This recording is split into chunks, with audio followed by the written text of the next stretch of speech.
Ramadan Al-Mubarak kepada seluruh umat Islam. Manisnya iman, harumnya syukur, luhurnya ibadah. Dengarkan program Temu Bual Klinik Cukai bersama Lembaga Hasil Dalam Negeri Malaysia. Jom klik hasil sekarang. Terima kasih atas sumbangan anda kepada kesejahteraan negara. Maklumat lanjut di www.hasil.gov.my.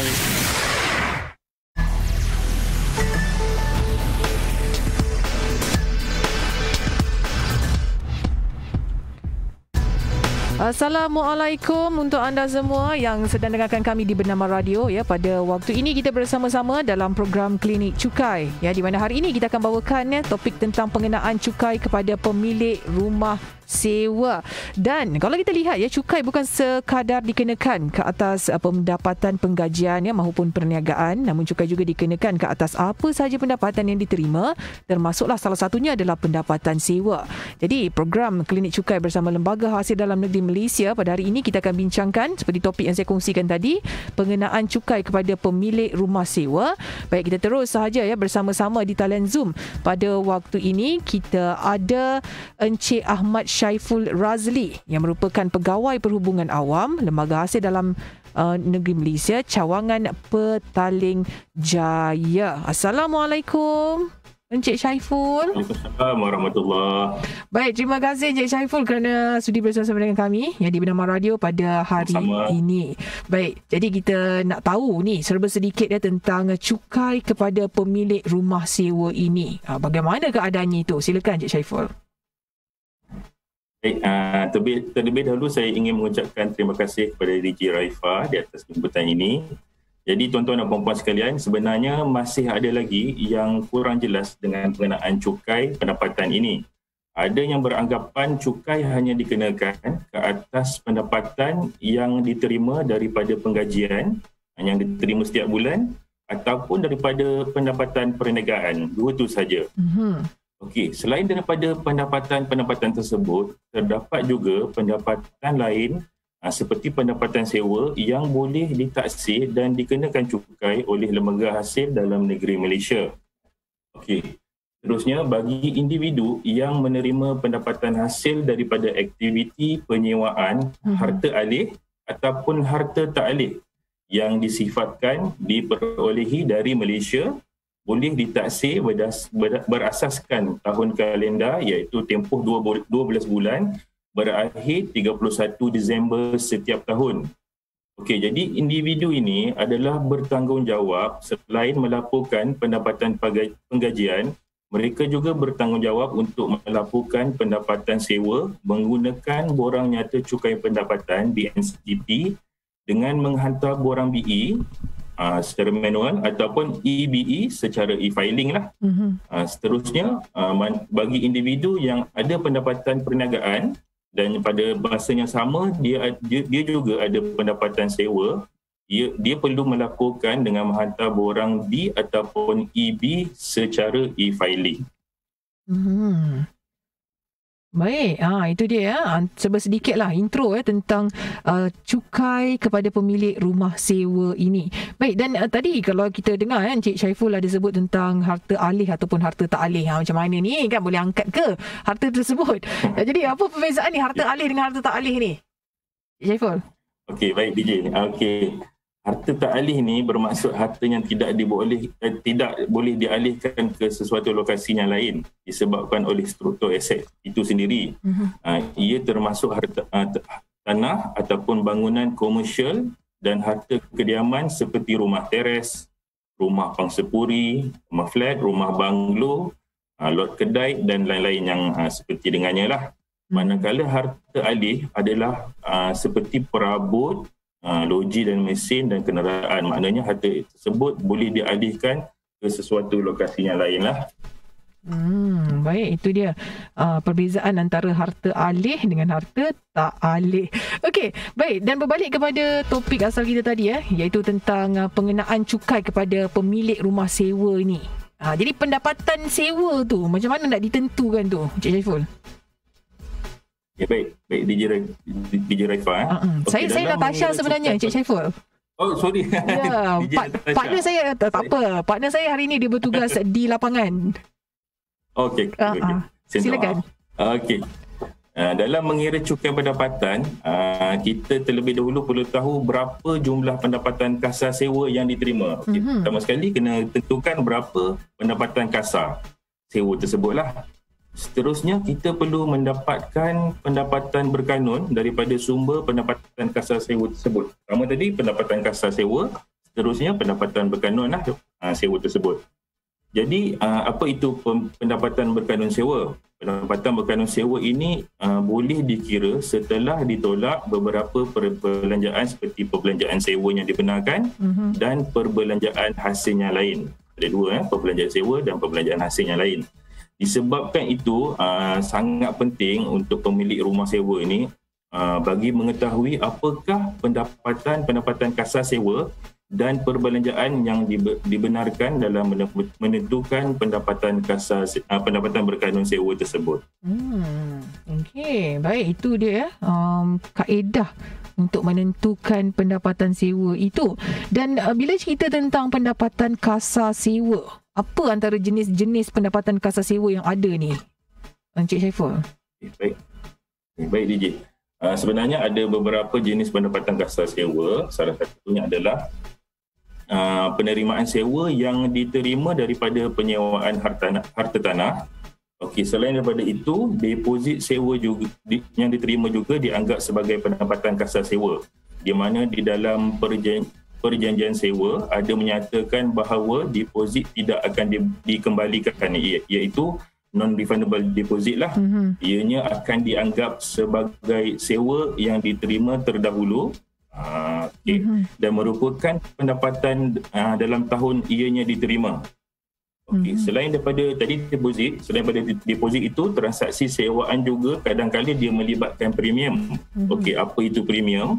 Premium merupakan bayaran kepada tuan punya harta tanah yang kebiasaannya dibuat sekali sahaja oleh penyewa. Contohnya premium sewa adalah balasan untuk mendapatkan hak membuat perjanjian sewa tersebutlah. Jadi saya nasihatkan agar setiap individu yang mempunyai pendapatan sewa ini rekodkan sebaiknya mungkin setiap pendapatan kasar yang diterima ini. Sebagai contoh, jika tuan pemilik rumah sewa ini menerima bayaran sewa melalui online transfer, penyata bank boleh digunakan sebagai dokumen atau rekod penerimaan pendapatan sewa ini. Ataupun slip bayaran melalui online banking tersebutlah.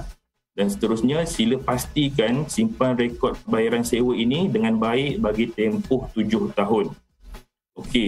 Seterusnya tadi secara online transfer.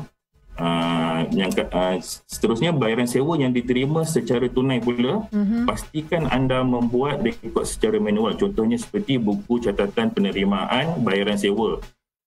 Sebaik-baiknya dalam buku catatan tersebut ada tarikh sewa tersebut, tarikh bayaran sewa tersebut diterima, bayaran sewa untuk bulan berapa, amount sewa yang diterima, dan kalau boleh ada tanda tangan oleh pembayar sewa dan juga tanda tangan oleh penerima bayaran sewa tersebutlah. Itu adalah untuk bayaran yang dibuat secara tunai ataupun manual lah.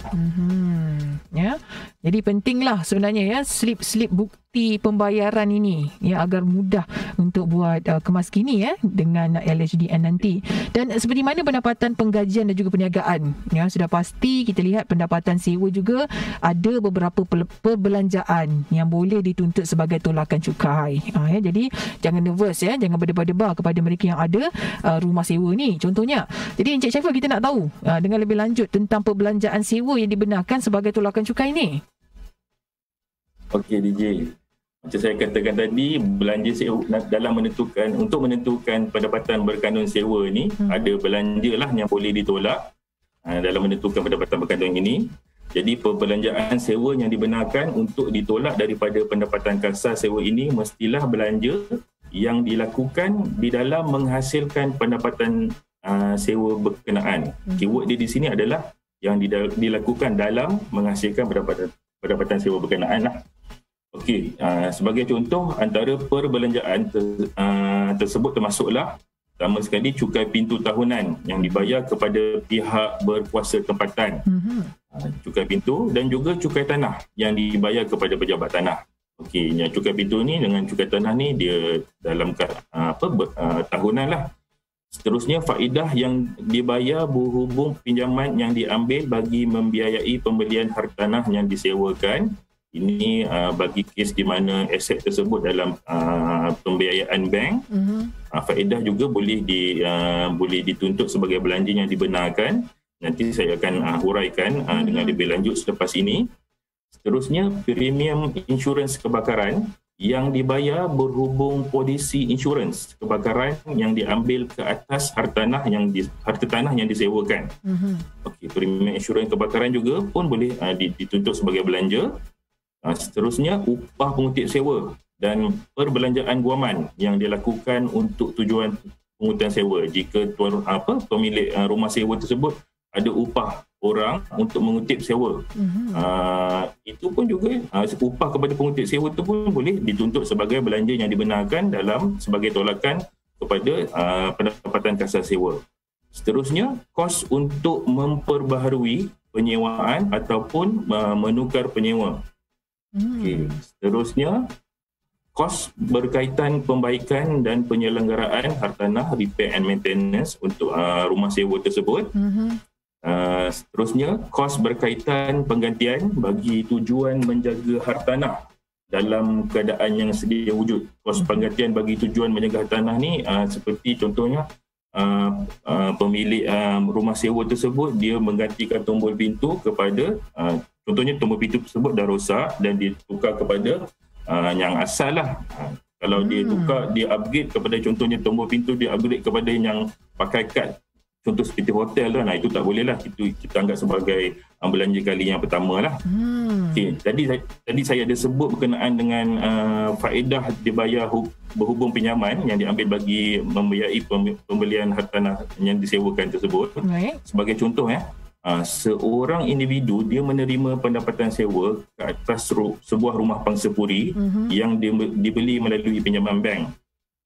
Okey, jadi faedah ke atas pinjaman yang dikenakan tersebut boleh diambil kira sebagai perbelanjaan sewa yang dibenarkan. Maknanya faedah yang bank kenakan ke atas pemilik hartanah tersebut, pemilik hartanah tersebut boleh ambil faedah tersebut sebagai tolakan dalam menentukan pendapatan berkanun sewa lah. Okay. Jika faedah pinjaman pembelian rumah yang disewakan tersebut berjumlah 500 sebulan. Okay. 500 sebulan maknanya 6,000 setahun lah. Perbelanjaan yang dibenarkan sebagai tolakan cukai bagi setahun adalah sebanyak 6,000. Contohnya pendapatan sewa sebanyak 12,000 setahun, 12,000 tolak dengan 6,000, so dapat dia punya pendapatan berkanun sewa tersebut. Baik, jadi tak ada masalah untuk anda yang masih lagi, maksudnya rumah tu masih lagi dalam loan tetapi nak dibuat sewa. Sebab apa? Ada tolakan cukai juga dapat dibuat melalui situasi tersebutlah, dalam situasi itu. Baik, kita akan berehat seketika. Sekejap saja lagi nanti kita nak tanyakan kepada Encik Syaiful tentang contoh-contoh perbelanjaan yang tidak dibenarkan sebagai tolakan daripada pendapatan kasar itu tadi. Jadi kita berehat seketika. Terus saja dengarkan kami di Bernama Radio. Ayo kita laksanakan cukai demi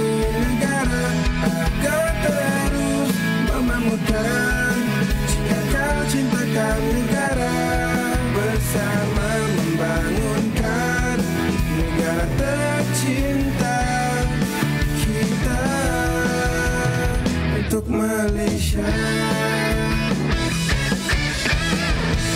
Jom lapor dan bayar cukai pendapatan sekarang. Maklumat lanjut di www.hasil.gov.my.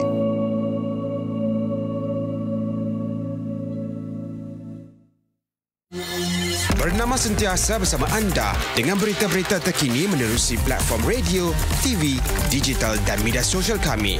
Semuanya di hujung jari. Kami ada untuk anda.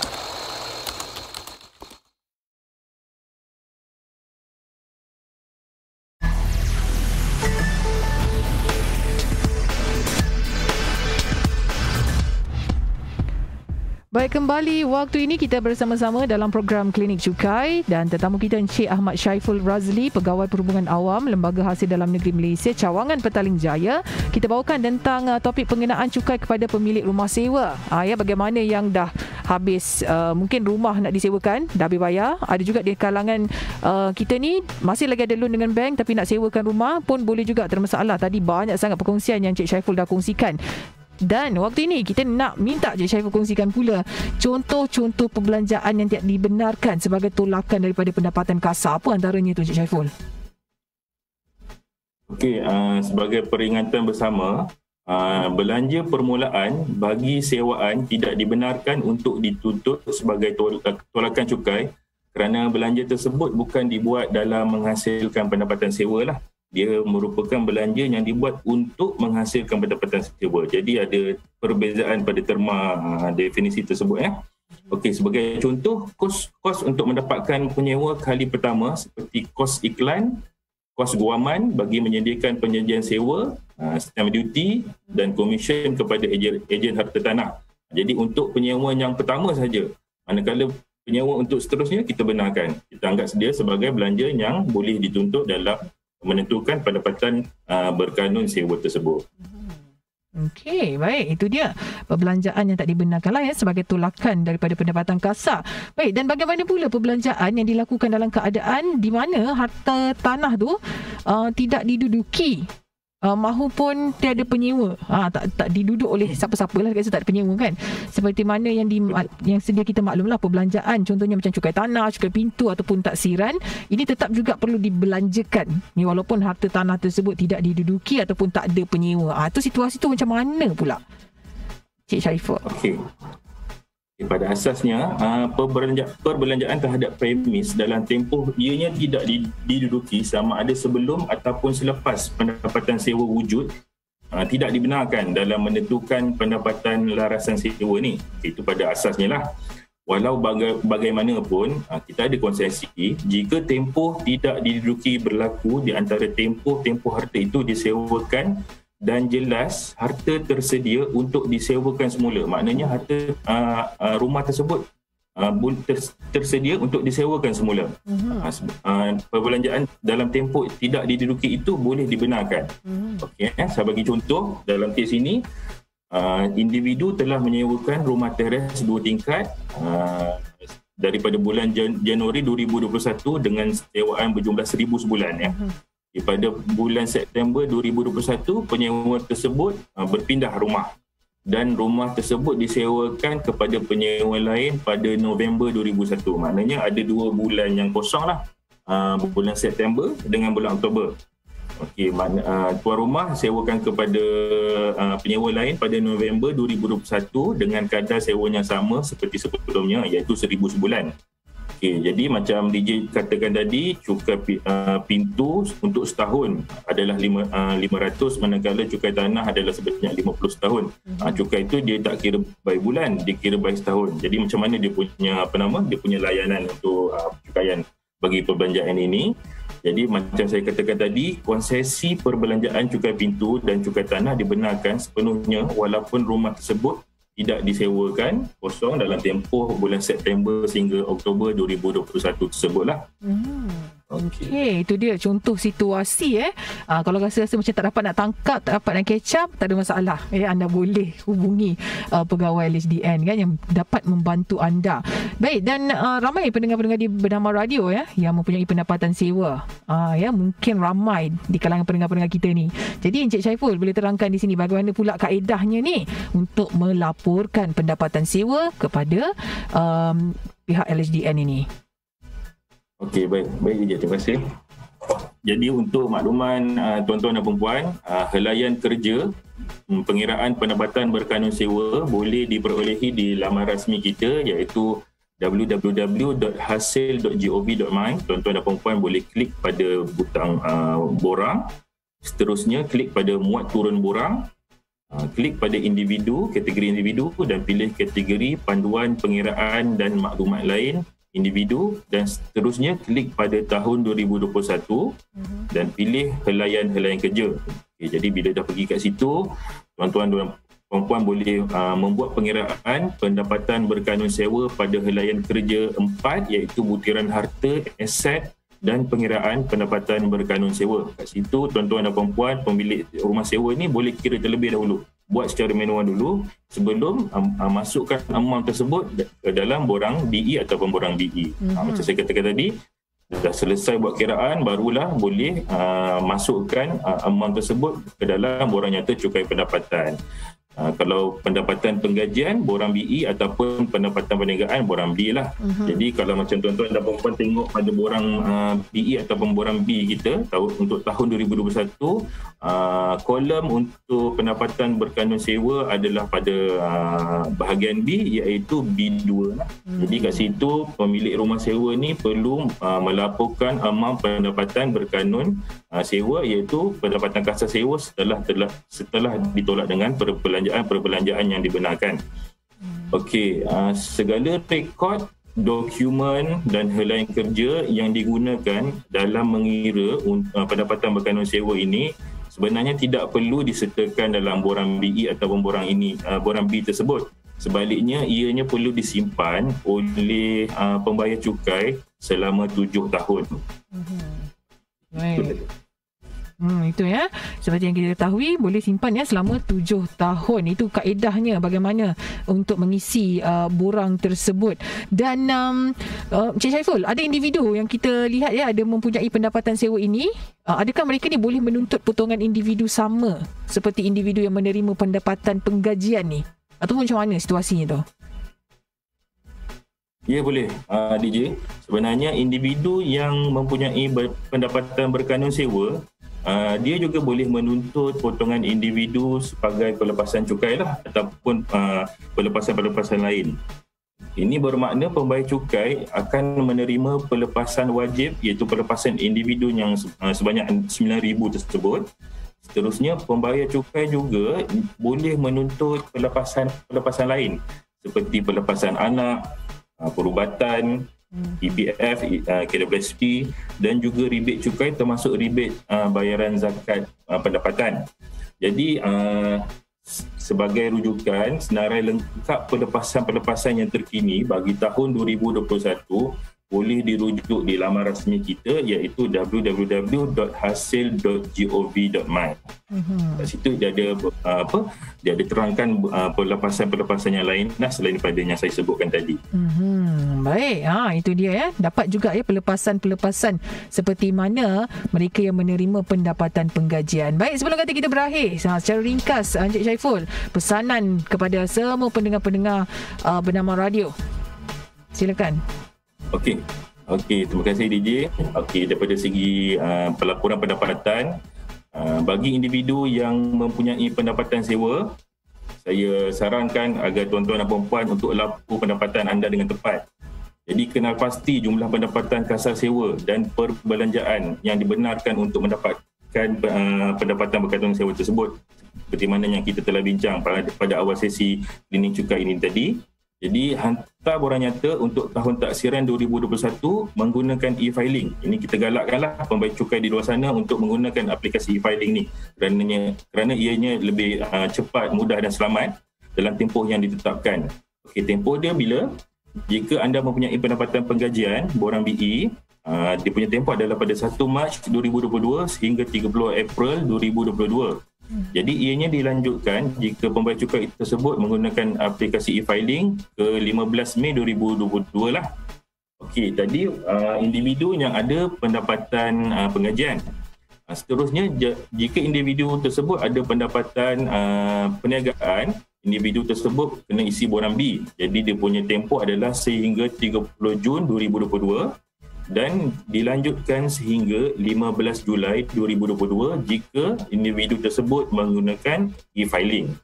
Okey, jadi daripada segi pelaporan pendapatan, seterusnya daripada segi penyimpanan dokumen, saya ingin sarankan tuan-tuan dan puan sebagai pembayar cukai untuk menyimpan resit ataupun rekod perbelanjaan bagi tujuan pelepasan cukai dalam tempoh 7 tahun seperti yang saya telah terangkan sebentar tadi. Dan seterusnya, ini adalah isu yang agak sinonim lah di kalangan rakyat Malaysia zaman sekarang ni. iaitu isu scammers lah. Jadi saya ingin menyarankan agar pembayar cukai di luar sana agar berhati-hati dengan scammer ni. Jadi banyak taktik yang baru digunakan oleh scammers ni untuk memperdayakan mangsa. Biasanya dia akan gunakan nama LHDN, nama polis, nama mahkamah dan sebagainya lah. Jadi pastikan tuan-tuan dan puan-puan lebih berhati-hati, jangan mudah percaya. Jadi dapatkan pengesahan dengan pihak lembaga hasil terlebih dahulu sebelum melakukan apa-apa transaksi. Apabila menerima panggilan, contohnya meminta tuan-puan untuk membuat bayaran cukai, dapatkan pengesahan dengan pihak kita terlebih dahulu. Okey, bukan sahaja panggilan, pastikan tuan-puan tidak klik apa-apa pautan yang dihantar kepada anda menerusi email. Seperti mana yang baru-baru ni terjadi, di mana mangsa diminta untuk sahkan akaun bank dengan klik pada pautan yang diberikan. Yang kononnya untuk transfer refund cukai mangsa. Digunakan nama lembaga hasil dan dibagi email kepada mangsa tu, dia kata lembaga hasil nak refund balik cukai, lebihan cukai, dan disuruh klik pada link yang dibagi itulah. Jadi berhati-hati. Patut dapat duit dia, tetapi duit kita yang bagi. Jadi kena berhati-hati. Okey. Mangsa yang kehilangan duit. Jadi berhati-hati juga dengan scammer. Niat dah betul dah tu untuk kemas kini bersama-sama dengan LHDN. Tapi lain pula jadinya sebab apa? Tersalah klik pautan. Jadi kita kena berhati-hati jugalah dalam pada kata kita nak melakukan pengemaskinian cukai kita ini. Jadi apa pun kita nak ucapkan jutaan terima kasih kepada Encik Ahmad Syaiful Razli, Pegawai Perhubungan Awam Lembaga Hasil Dalam Negeri Malaysia Cawangan Petaling Jaya, kerana bersama dengan kami dalam program Klinik Cukai pada hari ini. Terima kasih Encik Syaiful. Sama-sama DJ.